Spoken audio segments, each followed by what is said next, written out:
Climate in India, climate in Bharat में हमारा कैसा जलवायु होता है, ये पढ़ना चाहिए पढ़ना। ठीक है, जलवायु एक होता है जलवायु, एक होता है वेदर। वेदर मतलब शॉर्ट पीरियड के लिए, जैसे मान लो कि क्या हो गया, कुछ समय के लिए मौसम बदल गया। जैसे अभी धूप था, अभी छांव हो गया, बादल लगने से क्या हो गया, छांव हो गया। और कुछ देर तक छांव बना रहा, उसे बोल देंगे वेदर। क्या बोलेंगे, वेदर। फिर छांव हटेगा तो क्या हो जाएगा, धूप। धूप हो जाएगी, क्या हो जाएगी, धूप हो जाएगी। लेकिन कुछ महीनों तक, जैसे अभी गर्मी चल रही थी ना, नहीं बरसात, क्या चल रही थी, बरसात। बरसात के बाद क्या आएगी, ठंडी। ठंडी आ गई है, ठंडी अब कितने महीने चलेगी, कम से कम 3-4 महीने चलेगी। चलेगी ना, 4 महीने चलेगी ना, 4 महीना। इसको बोलेंगे हम क्लाइमेट। क्या बोलेंगे, क्लाइमेट। यानी वेदर और क्लाइमेट में अंतर होता है। क्या होता है, वेदर और क्लाइमेट में अंतर होता है। वेदर हो जाता है, एक होता है क्लाइमेट। क्या हो जाता है, क्लाइमेट।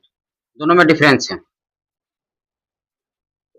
एक होता है वेदर, ये शॉर्ट पीरियड के लिए, किसके लिए, शॉर्ट पीरियड के लिए होता है। और वेदर क्या होता है, लॉन्ग पीरियड के लिए होता है। समझ में, वेदर और क्लाइमेट मतलब क्या होता है, वेदर मतलब क्लाइमेट मतलब क्या होता है, समझ में आया, क्या समझे।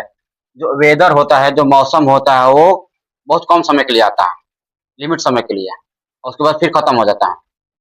और जो क्लाइमेट होता है वो क्या होता है, लॉन्ग पीरियड के लिए आता है। किसी प्लेस पर लॉन्ग पीरियड के लिए बना रहा है। जैसे मान लो कभी ठंडी चल रही है हमारे यहाँ, ठंडी कम से कम 4 महीने बनी रहेगी, इसे बोलेंगे क्लाइमेट। क्या बोलेंगे, क्लाइमेट। इंडिया बहुत बड़ी कंट्री है, लैंडफॉर्म भी अलग अलग है। लैंडफॉर्म मतलब कि जमीन के भाग, जैसे कहीं पहाड़ है, कहीं बालू है, कहीं पानी है, कहीं बराबर समतल जमीन है? और कुछ कंडीशनों के अकॉर्डिंग, उस कंडीशनों के अकॉर्डिंग क्या है, मौसम बदलते रहते हैं। अब प्रत्येक जगह पर, जैसे मान लो कहीं समुद्री इलाका है, समुद्र किनारे बसे हुए बहुत सारे लोग हैं, है ना। समुद्र किनारे भी बसे लगे लोग हैं। पिछले चैप्टर में तुम लोग पढ़े हो गए, कोस्टल एरिया पढ़े हो ना।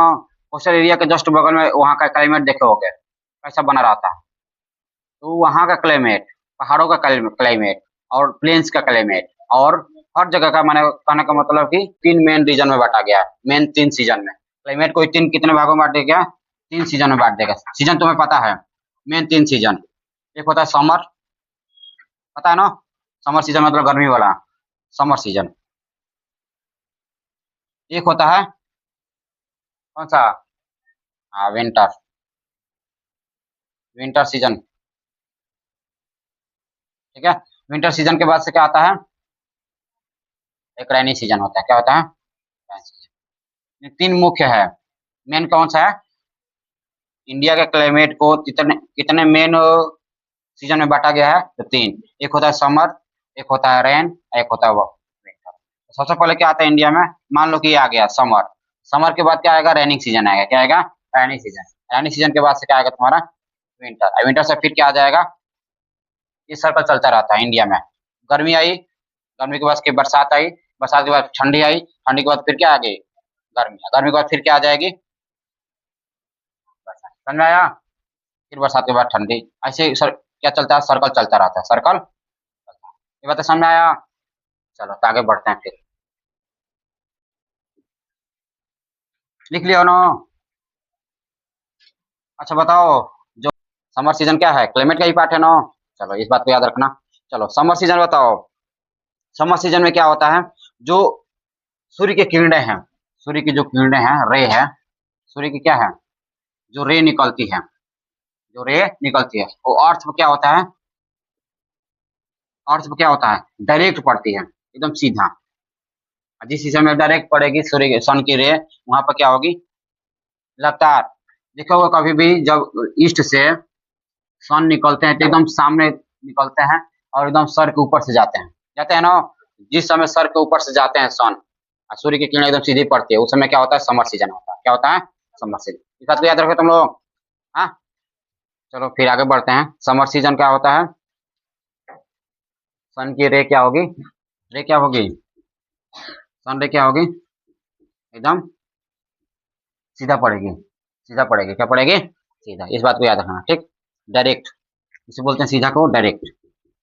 डायरेक्ट पड़ेगी कहाँ पे, तो on earth, on earth, on earth.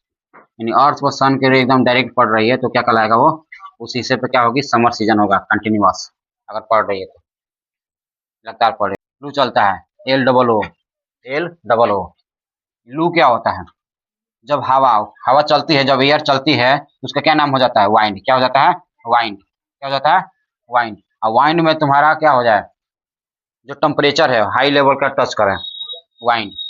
Wind क्या हाई लेवल पर टेम्परेचर क्या करें, टच करें, तो वो वाइंड क्या हो जाता है? हीट हो जाता है। वाइट हवा में क्या हो जाती है? हवा क्या हो जाती है? हीट हो जाती है। हीट हो जाती है तो जब बहती है ना तो उसे बोलते हैं लू। क्या बोलते हैं? लू। लू समझ में आया? समर सीजन में चलता है लेकिन अप्रैल में नहीं चलता है ना लू। अप्रैल में नहीं रहता है। अप्रैल में देखना सुबह सुबह ठंडी लगती है। अप्रैल में देखा ना, गेहूं की जब कटाई होती है उस समय थोड़ा थोड़ा ठंडी लगती है। लेकिन लू चलने का समय होता है मई और जून। कब चलता है? और मई और जून में लू चलता है। लू चलने का सीजन कब है, मौसम कब है, कब चलता है लू? मई और जून में ही चलता है। इस बात को याद रखें। धूल वगैरह भी उड़ के जाते हैं, क्या होते हैं? डस्ट भी उड़ के आते हैं। क्या होते हैं? डस्ट भी उड़ के आते हैं। समझ में आता तुम लोग को? इसके साथ डस्ट भी आता है। क्या आता है? डस्ट। इस बात याद रखना। और बहुत सारे लोग लू के चलते मर जाते हैं। लू लगने के चलते मर भी जाते हैं। इसे बोलते हैं सन स्ट्राइक। क्या बोलते हैं? सन स्ट्रोक बोलते हो। क्या बोल दोगे इसको? Sunstroke. जब सन स्ट्रोक, ये डस्ट बढ़ता है और इसके साथ गर्म हवाएं चलती है तो इसे सन स्ट्रोक बोलते हैं। क्या बोलते हैं? Sunstroke. क्या बोलेंगे हम? Sunstroke. और सन स्ट्रोक के चलते बहुत लोगों को क्या हो जाती है? डेथ हो जाती है। क्या हो जाती है? डेथ। सुने होगे न्यूज वगैरह में कि लू चलने से, लू लगने से इस व्यक्ति की मृत्यु हो गई। इसलिए बोला जाता है लू से बच कर रहो। लू से बचने का एक है उपाय। उस समय ही अप्रैल में ही क्या होता है? आम होता है, पेड़ों पर होता है ना, आम का फल लगता है तो आम के फल का जो कच्चा होता है ना, आम का फल, उसको क्या किया जाता है? आग पर पकाकर और उसको रस पिया जाता है ना, तो लू से बचने का ये उपाय है। बहुत लोग पीते हैं और लू से बचते भी हैं उससे। यानी इसे बोल दोगे आयुर्वेदिक दवाई, होम्योपैथी मेडिसिन।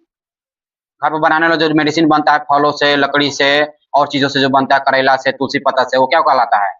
आयुर्वेदिक दवाई कहलाता है। क्या कहलाता है?